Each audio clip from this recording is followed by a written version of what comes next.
This is Bad Bunny. And I have to tell you, I don't understand Bad Bunny. I don't claim to understand Bad Bunny. I've never heard of Bad Bunny before. And I'm pretty cool with that. I mean, I'm good. I'm good. I'm all Bad Bunnied out, I guess. Now, Jason, who is a little cooler, Jason Whitlock from Blaze, he's joining us now because you're apoplectic on Bad Bunny. Yes, I am, Glenn. All right. Look, obviously they're trolling Donald Trump. Obviously they're trolling ICE raids and the whole illegal immigration policy enacted by Trump. Obviously, they're going out to Northern California, where the Super Bowl's in Santa Clara this year, and Gavin Newsom, Kamala Harris, Nancy Pelosi. This is their headquarters, and they want to make a statement about illegal immigration. They want to make a statement about diversity and Spanish-speaking people. They want to make a statement about transgenderism and sexual fluidity, and Bad Bunny checks all those boxes. And so that's what they're doing. This has nothing to do with football fans. This is about the left's control of popular culture and control of the National Football League, which is the strongest thing in popular culture. And they're using it to make a big, bold statement about how they feel about Donald Trump, but more importantly, how they feel about Jesus Christ. So now, as an expert on Bad Bunny for the last 35 seconds, let me push back on this. I think I agree with you, Jason, but let me push back on you. I see the NFL, I see the NBA placating China because that's their new place. The NFL all over the world, NFL really trying to get football to be American football in other markets. Why is this not just a continuation of that play to get the Super Bowl to be watched in Latin America? Because there's plenty of other Latin American artists they could have chosen if that was the play. They didn't have to pick someone who is so closely associated with demonic activities, so closely associated with promoting gender fluidity and the cross-dressing deal. They didn't have to pick someone who's so outspoken against Donald Trump and his illegal immigration policies. This is the poster boy for Trump hate, and this is the poster boy for sexual fluidity and redefining masculinity. These are things straight out of his own mouth. And look, all money isn't good money.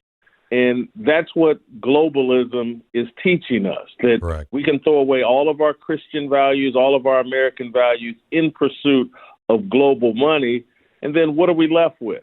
A drag show at halftime of the biggest platform we have to offer in American culture. And so parents will be having discussions with their kids on Super Bowl Sunday. Mommy, Daddy, why is this man out here dressed as a woman during some part of this act? Why are his fingernails painted? Why is he taking subtle shots at Trump? This is, to me, part of it's a reaction to the Charlie Kirk Memorial Service. It was such a powerful pro-Jesus Christ deal. They have their answer now, and it'll be Super Bowl Sunday. Let me ask you, because he won't tour in the United States because of ICE, right? So he's already sworn off the United States of America as a tour stop because he is so strongly anti-ICE. You just said that he was also demonic, or he pushes demonic things. I want to play a piece of audio that we have from somebody who went to his tour, and then I'd like you to explain, for somebody who is now a full 90 seconds into, what's his name, the bunny guy, what this means. Here's the audio. Listen. Fans are reporting that they felt a demonic presence when attending Bad Bunny's recent concert. Fans even started to make it into a meme by taking videos saying that the concert just feels demonic. But it became extremely dark when this song, Botanico, came on, where there were masked demons dancing all over him, and the concert turned all red. Even the music video to this song is extremely dark. It's this monster-looking thing that creeps up into this woman's room, and it actually ends up becoming Bad Bunny himself. Those who attended this concert are even advising people, if you're gonna go see Bad Bunny's concert, then schedule your bathroom break. I can't take any more of this. Obviously AI. The image that they put is Nosferatu. The vampire Nosferatu. Tell me what. I've seen a lot of stuff that I feel is pushing demonic forces, especially in the music industry. Tell me what your thoughts are on this. Why it's clear to you. The music industry clearly has a close association with the occult movement. This goes all the way back to the Beatles and probably before that. But in rap music, these rappers, American and this guy, Bad Bunny, and everybody else, they so are out of the closet with the occult symbolism in their music, in their videos, what they rap and talk about. It's undeniable that there is an occult association. And Glenn, this is funny. Yesterday, as I'm processing this, and on Sunday, I start thinking about, well, what song could we use as a protest song for, what they're doing here at the Super Bowl? And I was like, we're not gonna take it. We're not gonna take it anymore. And I go look it up because I just remember it from my childhood. And it's Twisted Sister. They had the song, We're Not Gonna Take It. And then I went and watched the video. And the video is a kid in his bedroom. His dad comes in yelling at him, and the kid spins around and like turns into an adult, long-haired, cross-dressing man and starts singing the song, We're Not Gonna Take It. And I was just like, holy cow, they've been putting this message in the music and you forever. Didn't know it. This came out in 1984. Yeah, I know. I unfortunately was on the radio, playing the hits when that was out. Is it true that Jay-Z is responsible for selecting the last 6 years of the inclusive halftime shows? Absolutely, all of it. And it actually, Jay-Z's first Super Bowl that he ran, I believe, is in 2020. He picks Shakira, but the special guest was Bad Bunny. His special guest was back. So this started in 2020. This is always where it was going. You can find plenty of videos of Jay-Z doing spirit dancing and occult-like activities. This is what Jay-Z is all about. And much of it is justified and or defended. But diversity. We got to have diversity. And Jay-Z's black.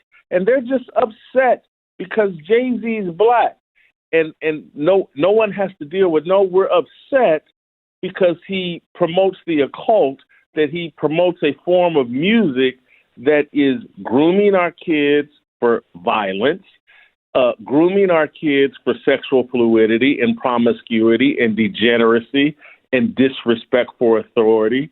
And that's what we don't like about Jay-Z.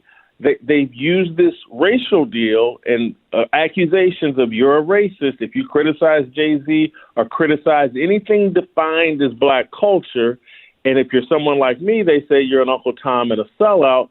And this is why for years I've been running around saying, men, particularly white men, you're going to have to buckle up, get over the fact that they're going to call you racist, and defend your values and beliefs. If your values align with Jesus Christ, you defend them and you deal with the consequences. That's what I do. That's what you do. That's what Charlie Kirk did. That's what we all have to do if we're going to stand up to this madness and insanity. So how do you stand up against this? Because nobody is going to abandon the NFL. I mean, Jesse Kelly said, yesterday? They're very upset. Everybody's very upset about the halftime. They'll have another 6-day boycott of the NFL, and that's true. Glenn, I do think there's an opportunity here as it relates to the Super Bowl, as it relates to some sort of counter-programming, Super Bowl halftime at least, or just on the Super Bowl. I've listened to Jack Pasavic and others suggest, hey, we should have a counter deal through TPUSA, through the Blaze, through whatever it is. Can we get Creed to perform?